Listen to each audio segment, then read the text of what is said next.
changes in workplace, state, and federal policies could support families raising the next generation. These parents are the heroes of this book. As my team and I followed these families through one of the most momentous and meaningful events in their lives, becoming a parent, we were humbled and awed by their ability to rise above the business and disruptions of daily life, to create meaningful lives. Depending on when we walked into their lives, we witnessed very different scenarios.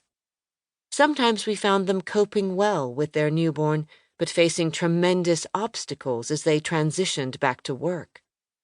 At other times, work served as an escape, or at least a reprieve, from caring for a difficult child. One fact became crystal clear over the course of this project. There is no one story reflecting a monolithic experience for low-wage, working parents and their children. Instead, there are many different stories, which together reveal the varied ways that families and workplaces interact, morph, conflict, and cooperate to shape lives. Despite the vast range of family experiences you will hear about in this book, there were also some consistent themes that emerged. For example, almost all families were coping with the stress of securing and maintaining affordable, quality childcare. Most had short, unpaid parental leaves and had to return to their paid jobs far sooner than they wanted.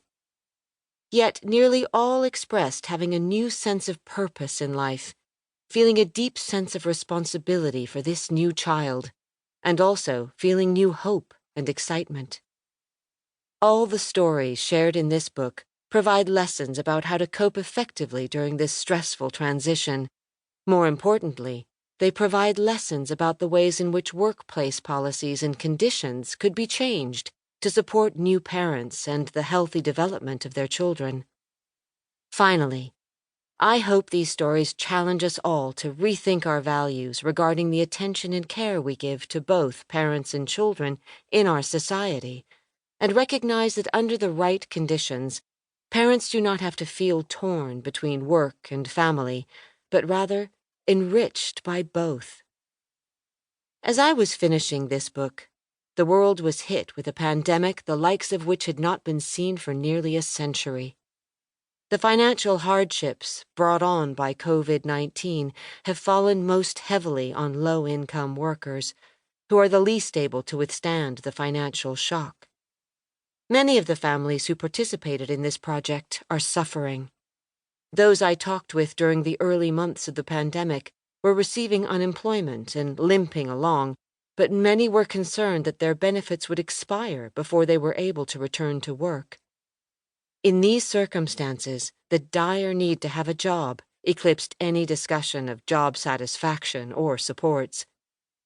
In a challenging economy, our efforts to improve workplace policies and conditions often come to a swift halt, and we return to the most basic need, bringing in a paycheck.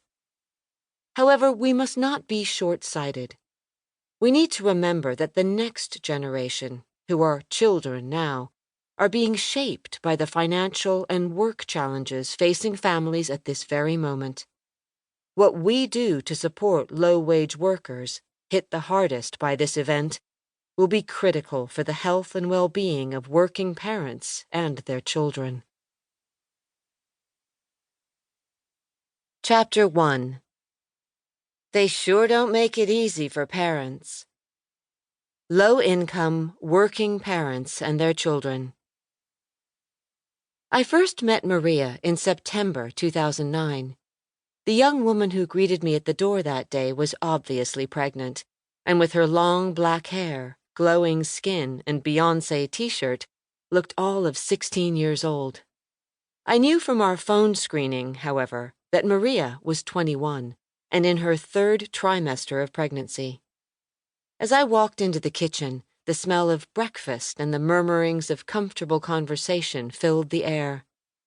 Gathered around a large Formica kitchen table, 4 adults drinking coffee, and 2 toddlers were talking and sharing eggs, refried beans, and toast.